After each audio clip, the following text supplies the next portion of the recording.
Alright, so jumping back in, actually, full disclosure, I have enabled a cheat, just for shits and giggles. I'm not going to use it to cheat, per se.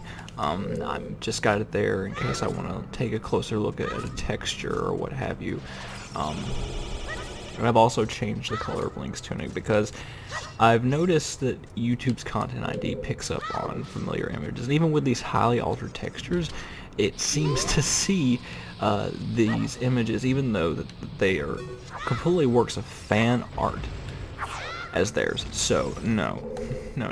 Even though I'm not trying to profit off of these videos in any way, shape, or form, I just got rid of that, but oh my fucking god. I just got done watching the section that pertains particularly to, there's our first, I really need to go back and check those Mask of Truth guys, but, I got a taste of this area in particular, and oh my god, I'm getting so distracted and getting so off point already, but oh my god, it's just good to have that nice, fresh anger. Just the mistakes that were made leading up to this area. I feel like I need to pause, but I'll address them as needed. Here are some of my favorite enemy designs that are unique to this game in particular, are the baby Dodongos. They explode when you kill them, so since you don't have bombs at this point in the game, they can be used strategically like bombs. Very, very neat enemy design, giving credit where credit is due. There's no waiting involved in killing them. And let's see. So we're just gonna kind of lure this one over here, kill it, and there we go. There's an entryway in there. And I'm pausing, leading up to this area. Erin had one fucking Skulltula. Like, God bless Danny for his ignorance on the Zelda series as a whole. Because if I had been sitting next to Erin and he had just been passing all these opportunities for gold Skulltulas, I would have been irate. Because, let's see, just even going through the motions. How many Skulltulas do I have? 15. 15. I don't feel like I'm going out of the way. And cumulatively, I have less footage up to this point than they did. But anywho, I feel empowered. I feel like a golden god of gaming right now. It's sad. But whatever. There we go. There's a nice little encounter here. And it's fun. I can imagine it's fun going back to Zelda. Thinking about the first time you encounter an Armos that is not just a statue for you to push, just the terror. And this is a really cool retexture here. It almost looks like it's been ripped straight out of Silent Hill's Hell World. These doors here. Very interesting texture choice, but we'll go ahead and we'll take the easy way out.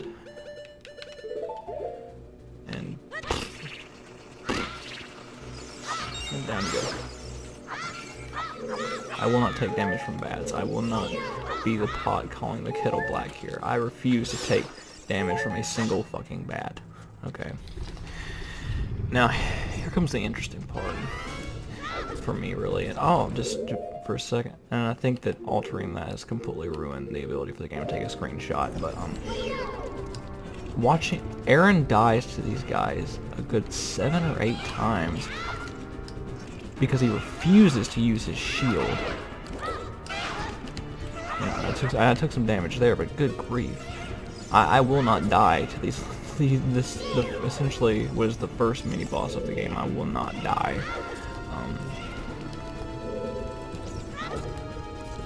Come on, find me. There we go. And they even have a pattern. If you'll listen to it, they bam, bam when they're about to hit you. And it leaves them open for attack. And it's just so easy to track. It's intuitive at the same time. And I can have as much finesse as I want to. I can jump. Thank you.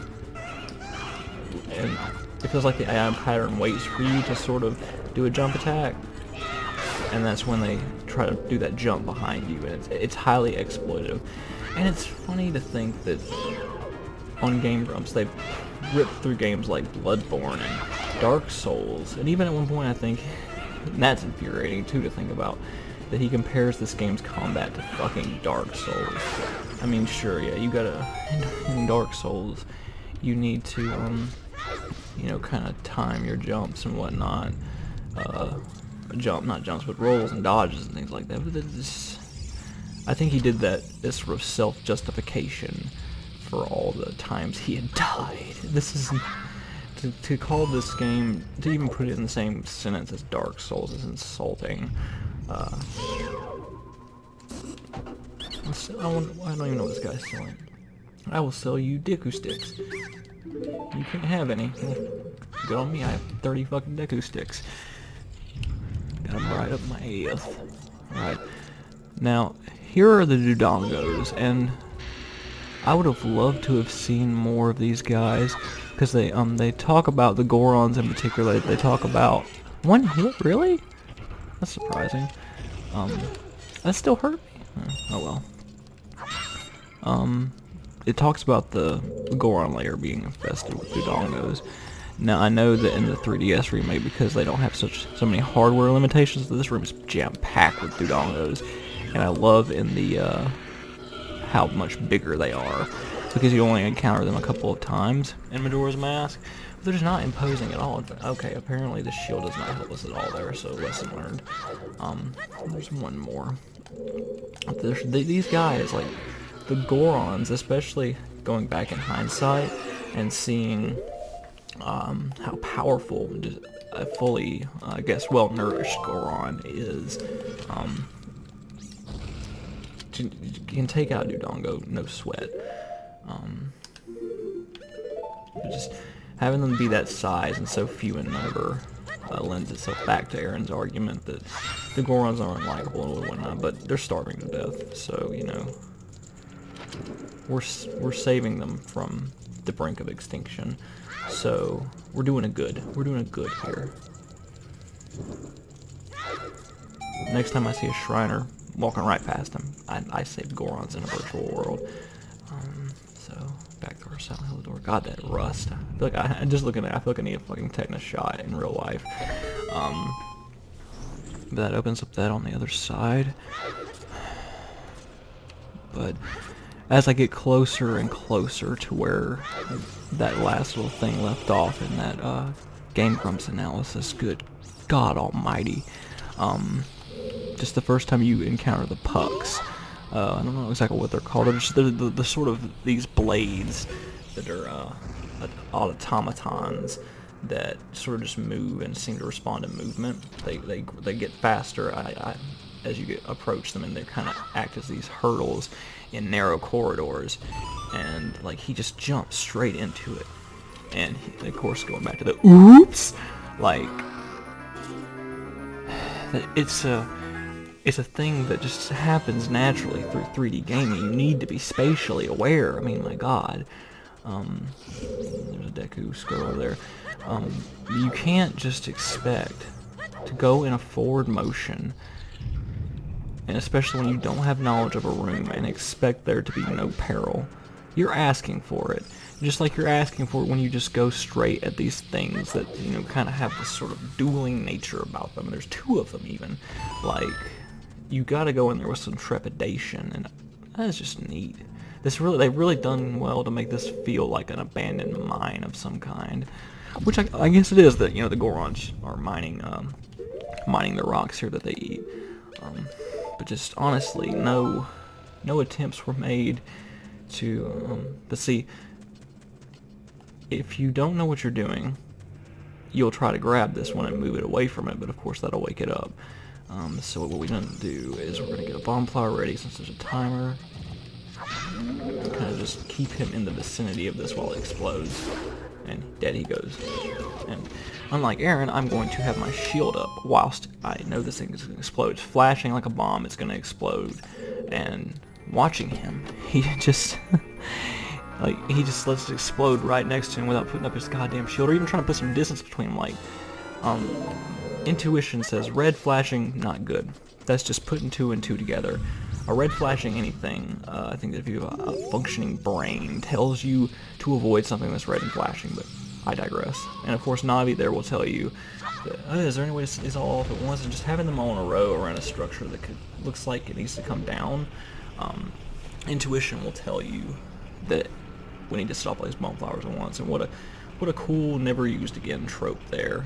You know, it would have been nice to have another domino effect style bomb puzzle in the game.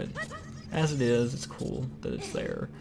And I like this black tunic that Link has now. It's neat. It's neat. Up here I go. Good gravy. Just because of the deaths from the Lizafall encounter, are falling off the bridge or dying to the fucking non-aggressive pucks.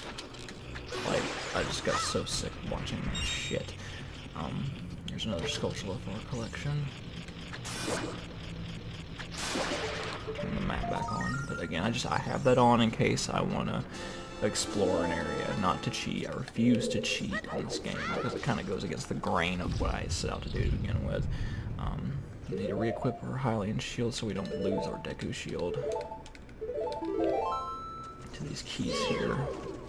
Come here, buddy.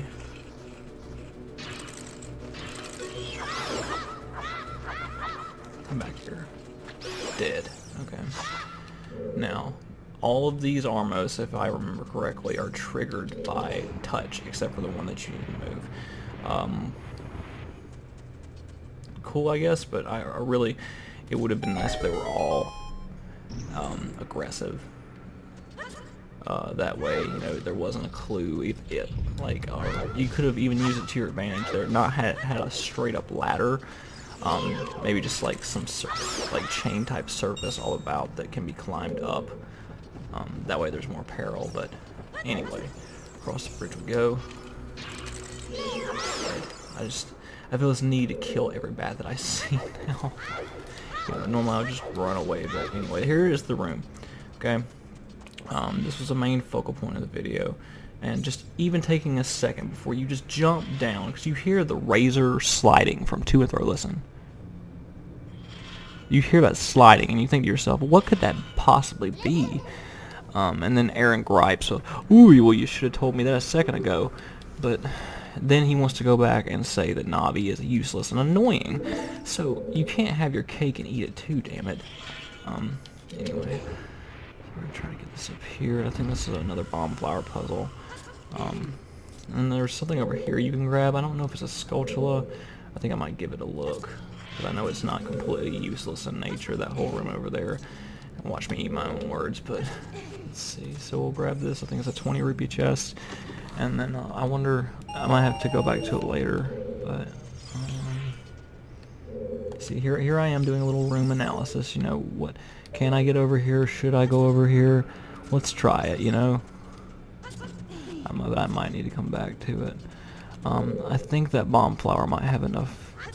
That's the neat thing about the bomb flower. It gives you time to experiment before you get to the bombs, just so you learn about how bomb physics work, but also there's lots of room for experimentation here, because that bomb flowers have an insanely long timer. Yeah, not quite that long. But you get, with the bomb flowers and the baby doll, you get used to bomb physics, and it's a good little warm-up to whenever you have bombs that you can use at your own discretion that basically have no fuse at all. There we go. And here I think is the first instance of is it looking around a room for a diamond to whack. I mean, this is a puzzle. It is. I mean, I don't feel the need to argue that that's a puzzle, you know. It's a way to open a door, and it's not an oh finally the door open moment. Here's the are we already here? God, I'm just blazing through this temple. Maybe it's my anger and my skewed perception of reality in play. You know.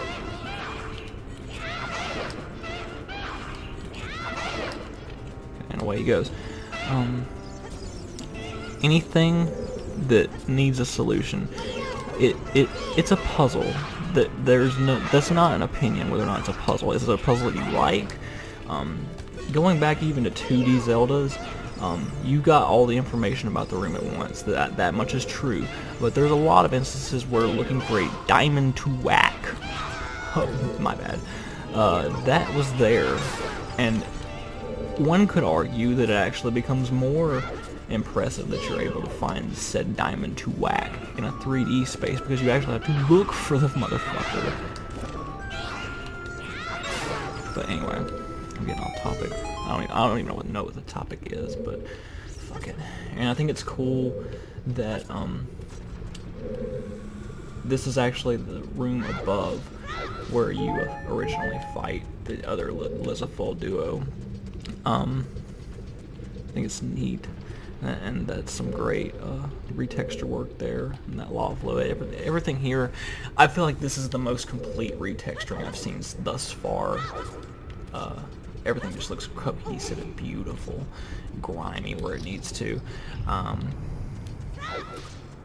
But yeah, and in particular, this is a moment that stands out in the compilation where Erin's complaining to Danny, and while he's looking for the other diamond to whack, the fucking fire turns back on, and he gets thrown off the platform, and then he curses the game for that happening, not giving him enough time. But and oh my god, this is the point where Danny turns on Erin, and it is fucking hilarious, dude. So we get our bomb bags, and literally, they make a comment about it looking like a fucking nutsack or whatever. You found 20 bombs. Now you can set bombs to see and blow stuff up. It literally tells you that, and Erin, I guess, is just so wrapped up in the combo or whatever. But he just completely fucking forgets that he has bombs. Completely forgets, and it's insane. It's insulting. Because in his mind, even though he's gotten the bombs, he thinks he needs to raise the platform and get a bomb flower all the way up there, knowing that the bomb flower doesn't have that long of a fuse. Thinks he needs to get a bomb flower up that fucking pillar in time to throw it into there, because he remembers the puzzle vaguely, that he needs to bomb the eyes of the Dodongo. And even if you don't know that, there's a little platform, or plaque rather, that tells you that you need to make it see red, and you know, the dungeon item, of course, being bombs, leads you to believe, okay, in order to make it see red, I need to bomb its eyes. Okay, and even if you fall down here, it's great. You got that pillar there that brings you back up, so there's plenty of room for error here, and that opens that up. Now this giant head, that's the boss that I wanted. If the engine could have handled it, that's the boss that I wanted from here, because King Dodongo, on the whole, is kind of a pushover as a boss.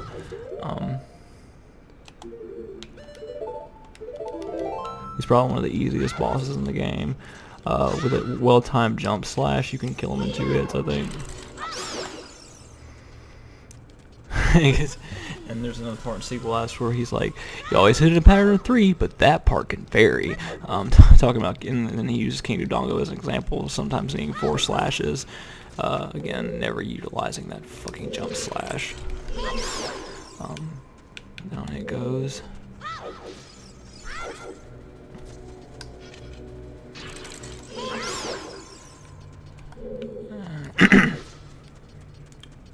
And there's one more sculpture off to the side here, and you can use your bombs to get into this room here. Really wish they would have retextured that though, because that kind of sticks out like a sore thumb.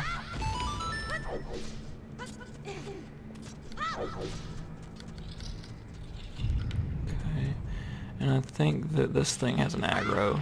I mean, obviously it would, but you know what? I'm just gonna be a badass here and just see if I can grab it and just hit and run. Let's try jump slash now. Okay, see if we can get it. Oh, okay. Run for your life. Done. No need to kill it at all. But with Erin's playthrough style, he always, without fail, immediately assumes that he sees an enemy that he needs to kill it. Unless you're locked in a situation in a room, and that's the thing he brings up in sequel. I asked about the rooms, and he prefers those types of puzzles to actual puzzles, where you go into a room, all the doors lock, and you're just filled with monsters. I personally don't like those kind of puzzles. It's obvious what the solution is, and it's strictly they're just combat-centric puzzles. Kill all the enemies, door opens.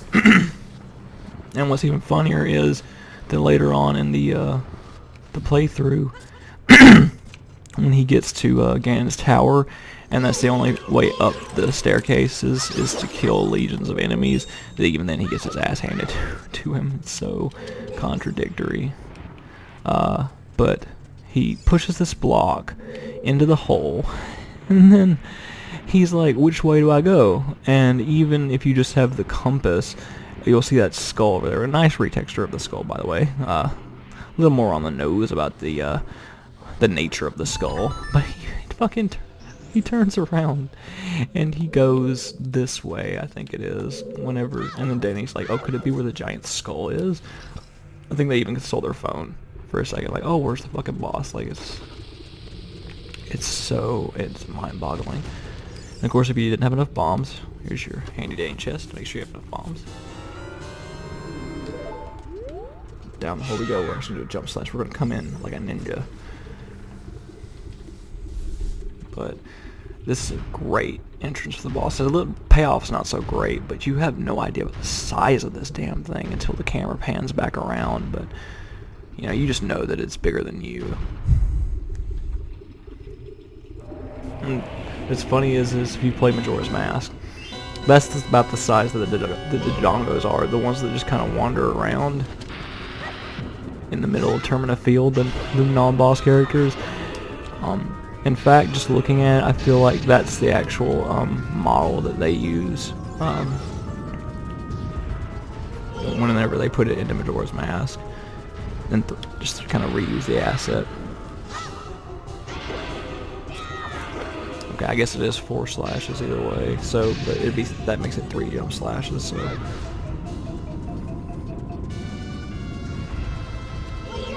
And of course, Erin never using his shield.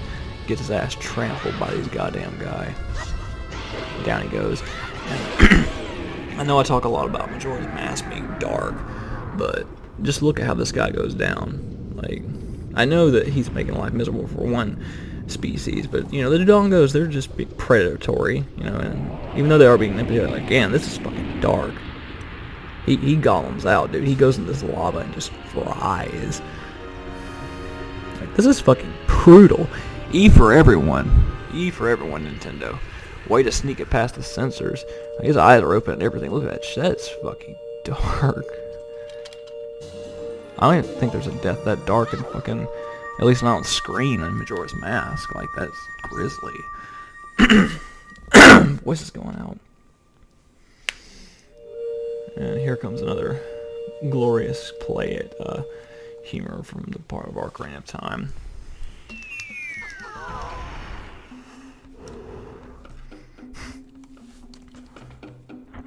I think it kind of lands a little bit. Okay, I will admit that is kind of funny, and that's nice little physical comedy. What a wild adventure. It will make an incredible story. I can't believe that the Dodongos suddenly appeared in such great numbers. And that big rock blocking the cave. And we're building up, this is where I feel like, because you really don't, other than the initial scene, you don't see a lot of Ganondorf. You just hear, oh, he did this, and oh, he did that. It's a mix of show and tell. I think I would have liked to have seen a little bit more interaction with Ganondorf, with the characters throughout here. But just kind of the destruction that he leaves in his wake. It's very reminiscent of the Skull Kid. You know, you kind of see the evil, and that in and of itself is a driving motivational factor for you to want to get this guy. Not you as the player. I mean, of course, I just got done saying that, you know, you as Link, you know, honestly don't have a reason, because, you know, all these bonds are superficial with the Gorons and the Zoras and whatever. It's all surface stuff, but you as a player should be at this point starting to get a little riled up by Ganon, if for no other reason other than he's inconveniencing the shit out of you.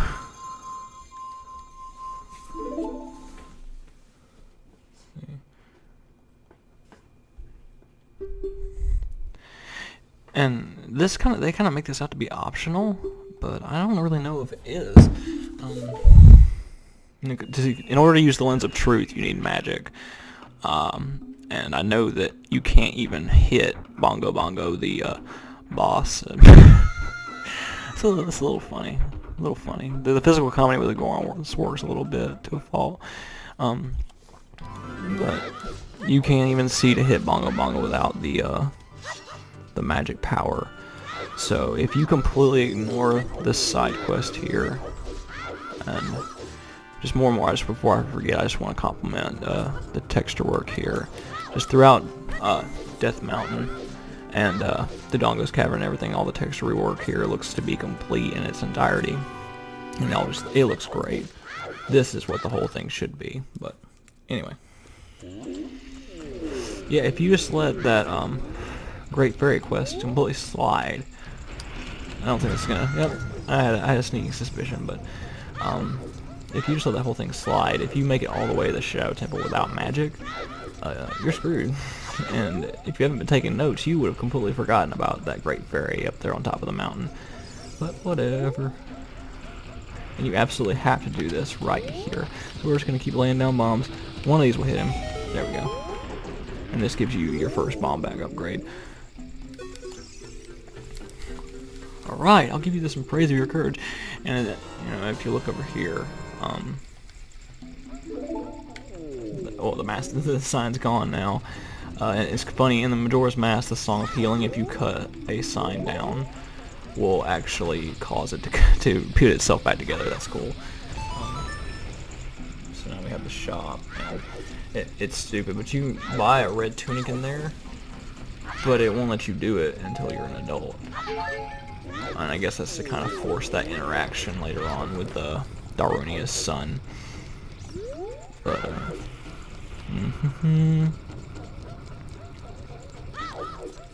I really got my fucking blood boiling watching that shit. Such hypocritical nature of the criticisms towards this game. And I don't even like this game that much. I really don't.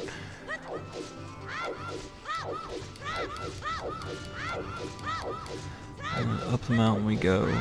And oh man. That flag retexture. I'm sorry, I keep gushing. But this really is some passion that went into this, and I feel like after this one I should probably try to find, if it's still out there, a ROM of that fan project. You could just go to Zelda Universe's Facebook page and look it up. But not quite. Overestimated the reach of my bomb. Boom.